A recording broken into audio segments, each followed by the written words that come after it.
사무엘하 3장. 사울의 집안을 따르는 백성과 다윗의 집안을 따르는 백성 사이에 오랫동안 싸움이 있었습니다. 다윗 집안을 따르는 사람들은 점점 강해졌고 반대로 사울 집안을 따르는 사람들은 점점 약해졌습니다. 헤브론에서 다윗의 아들들이 태어났습니다. 첫 번째 아들은 암논이었습니다. 암논의 어머니는 이스라엘 사람 아히노암이었습니다.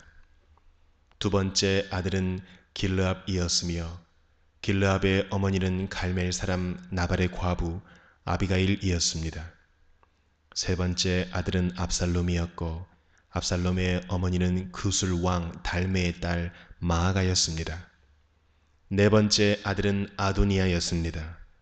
아도니아의 어머니는 핫깃이었습니다. 다섯 번째 아들은 스바데였으며 스바데의 어머니는 아비달이었습니다. 여섯 번째 아들은 이드람이었고 이드람의 어머니는 에글라였습니다. 이들은 헤브론에서 태어난 다윗의 아들들입니다. 아브넬은 사울을 따르는 사람들 사이에서도 중요한 지도자가 되었습니다.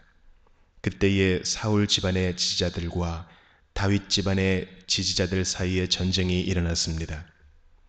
사울에게는 리스바라고 하는 후궁이 있었는데 리스바는 아야의 딸이었습니다. 이스보셋이 아브넬에게 말했습니다. 당신은 왜 내 아버지의 후궁과 잠자리를 같이 했소? 아브넬은 이스보셋의 말을 듣고 매우 화가 났습니다. 아브넬이 말했습니다. 나는 사울과 그의 집안과 그 친구들에게 충성을 바쳐왔소. 나는 당신을 다윗에게 넘겨주지 않았소. 나는 유다를 위해 일하는 배신자가 아니요. 그런데 당신은 내가 이 여자와 나쁜 일을 저질렀다고 말하고 있어. 이제부터 내가 다윗을 돕지 않는다면 하나님께서 나에게 끔찍한 벌을 내리실 것이요. 나는 이제 하나님께서 다윗에게 약속하신 일을 반드시 이루도록 할 것이요. 나는 사울의 집안에서 나라를 빼앗을 것이요.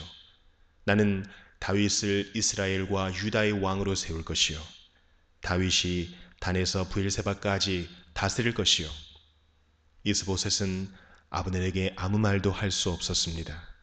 이스보셋은 아브넬을 너무나 무서워했습니다. 그 후에 아브넬이 다윗에게 사람들을 보냈습니다. 아브넬이 말했습니다. 이 땅을 장차 누가 다스리게 되겠습니까? 나와 언약을 맺읍시다. 그러면 당신이 온 이스라엘의 왕이 되도록 도와드리겠습니다. 다윗이 대답했습니다. 좋소. 당신과 언약을 맺겠소. 그러나 한 가지 부탁할 일이 있어. 당신이 사울의 딸 미가를 나에게 데리고 오기 전에는 당신을 만나지 않겠소. 그 후에 다윗은 사울의 아들 이스보셋에게 사람을 보냈습니다. 다윗이 말했습니다. 내 아내 미가를 돌려주시오. 그 여자는 나에게 약속된 사람이요. 나는 그 여자와 결혼하기 위해 블레셋 사람 100명을 죽였소. 그래서 이스보셋은 사람들을 보내어 미가를 그의 남편에게서 빼앗아 오게 했습니다. 미갈의 남편은 라이스의 아들 발디엘이었습니다. 미갈의 남편은 울면서 바후림까지 자기 아내 뒤를 쫓아왔습니다. 그러나 아브넬이 발디엘에게 집으로 돌아가거라 하고 말하자 발디엘은 집으로 돌아갔습니다. 아브넬이 이스라엘의 장로들에게 말을 전했습니다. 여러분은 다윗을 여러분의 왕으로 세우기를 원하고 있었습니다. 자, 이제 그 일을 하십시오. 여호와께서 다윗에 관해 이렇게 말씀하셨습니다. 나는 나의 종 다윗의 손을 통해 내 백성 이스라엘의 원수 블레셋 사람들로부터 구원하겠다. 아브넬은 또 이 말을 베냐민 백성에게도 했습니다. 그리고 나서 아브넬은 헤브론으로 가서 베냐민 사람들과 이스라엘 사람들의 생각을 다윗에게 말해 주었습니다. 아브넬은 부하 20명을 데리고 헤브론에 있던 다윗에게 갔습니다. 다윗은 헤브론에서 아브넬을 위해 잔치를 베풀어 주었습니다. 그때에 아브넬이 다윗에게 말했습니다. 나의 주 나의 왕이시여, 이제 가서 모든 이스라엘 사람을 당신에게 데리고 오겠습니다. 그러면 그들은 당신과 언약을 맺을 것입니다. 당신은 당신 뜻대로 온 이스라엘을 다스리게 될 것입니다. 그리하여 다윗은 아브넬을 보내주었고 아브넬은 평안히 길을 떠났습니다. 바로 그때에 요압과 다윗의 부하들이 전쟁터에서 돌아왔습니다. 그들은 적에게서 소중한 것들을 많이 빼앗아 가지고 왔습니다. 다윗은 이미 아브넬을 평안히 돌려보낸 후였고 아브넬은 다윗과 함께 헤브론에 있지 않았습니다. 요압과 그의 모든 군대가 헤브론에 이르렀습니다. 요압의 군대가 요압에게 말했습니다. 넬의 아들 아브넬이 다윗 왕에게 왔었습니다. 그런데 다윗 왕은 아브넬을 평안히 돌아가게 했습니다. 요압이 다윗 왕에게 가서 물었습니다. 왜 이런 일을 하셨습니까? 아브넬이 왕에게 왔는데 왕께서는 왜 그를 돌려보냈습니까? 왕께서도 넬의 아들 아브넬을 아시지 않습니까? 그는 왕을 속이러 왔습니다. 그는 왕께서 하시는 모든 일을 엿보러 왔습니다. 그리고 나서 요압은 다윗을 떠나 아브넬에게 사람들을 보냈습니다. 사람들은 시라 연못에서 아브넬을 다시 데리고 왔습니다. 그러나 다윗은 이 일을 모르고 있었습니다. 아브넬이 헤브론에 이르렀을 때 요압은 아브넬을 성문으로 데리고 갔습니다.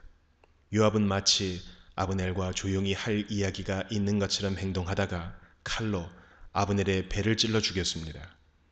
아브넬이 요압의 동생 아사헬을 죽인 일이 있었기 때문에 요압은 원수를 갚기 위해 아브넬을 죽인 것입니다. 그 후에 다윗이 이 소식을 들었습니다. 다윗이 말했습니다. 내 나라와 나는 여호와 앞에서 영원히 죄가 없다. 우리는 넬의 아들 아브넬을 죽이지 않았다. 여호와께서 이 일을 알고 계신다. 이 일은 요압과 그의 집안에게 책임이 돌아갈 것이다. 그 집안의 성병 환자나 문둥병 환자 그리고 다리 저는 사람이 끊이지 않을 것이다. 그의 집안 중에 전쟁에서 죽는 사람과 먹을 것이 없어 굶주리는 사람도 끊임없이 나올 것이다. 요압과 그의 동생 아비새가 아브넬을 죽인 것은 아브넬이 기브온 전쟁터에서 자기들의 동생 아사헬을 죽였기 때문이었습니다. 그때에 다윗이 요압과 자기와 함께한 모든 사람들에게 말했습니다. 너희 옷을 찢고 거친 베옷을 걸치고 너희 슬픔을 나타내어라. 아브넬을 위해 울어라. 다윗 왕 스스로가 아브넬의 상여 뒤를 따라갔습니다. 그리하여 그들은 아브넬을 헤브론에서 장사 지내 주었습니다.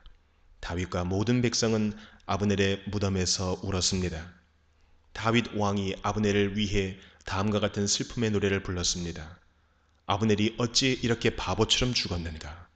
그의 손은 묶이지 않았고 그의 발은 사슬에 매이지 않았는데 아브넬은 악한 사람 앞에서 쓰러지듯 죽었구나. 이 노래를 듣고 모든 백성은 다시 아브넬을 위해 울었습니다. 모든 백성은 해가 저물기 전에 다윗에게 나와 음식을 먹으라고 권했습니다. 그러나 다윗은 이렇게 약속을 했습니다. 해가 지기 전에 내가 빵이나 그 밖에 다른 음식을 먹는다면 하나님께서 나에게 끔찍한 벌을 내리셔도 마땅하다. 모든 백성은 다윗이 하는 행동을 보고 기뻐했습니다. 그날의 유다의 모든 백성과 이스라엘의 모든 백성은 넬의 아들 아브넬을 죽인 사람이 다윗이 아니라는 것을 알게 되었습니다. 다윗이 신하들에게 말했습니다. 너희도 알듯이 오늘 이스라엘에서 매우 중요한 지도자가 죽었다. 내가 비록 기름 부음 받은 왕이지만 오늘은 내가 약하여서 이 수르야의 아들들을 어떻게 할 수가 없다. 여호와께서 직접 그들에게 벌을 내리시기를 바랄 뿐이다.